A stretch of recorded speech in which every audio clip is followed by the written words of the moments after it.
সামনে পুজো আসছে, পুজো মানেই বিজনেস, এবং বিজনেস কিন্তু সাকসেসফুল করতে হবে, তাই তো?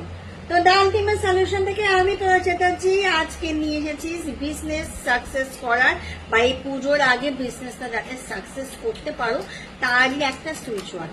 যদি তোমরা এই বিষয়গুলোতে বিলিভ করো তো অবভিয়াসলি আমাকে ফলো করতে বলো না, আমি কিন্তু এই বিষয়গুলো নিয়েই নানান রকম টিপস এবং ভিডিও বানাই।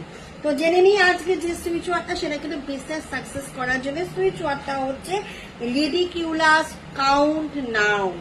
রিডিকিউলাস কাউন্ট নাও, এটা কিন্তু এখন থেকে যদি তোমরা চ্যান্টিং করা শুরু করো, অন্তত সারাদিনে 3 থেকে 4 বার 10 মিনিট করে যদি সময় দাও, তোমরা নিজেরা বুঝতে পারবে যে পুজোর সময় তোমাদের বিজনেস কোন জায়গায় গ্রো করছে। এরকম টিপস পেতে গেলে আমাকে অবশ্যই ফলো করতে হবে। থ্যাংক ইউ অ্যাঞ্জেল ব্লেসিং সবাইকে।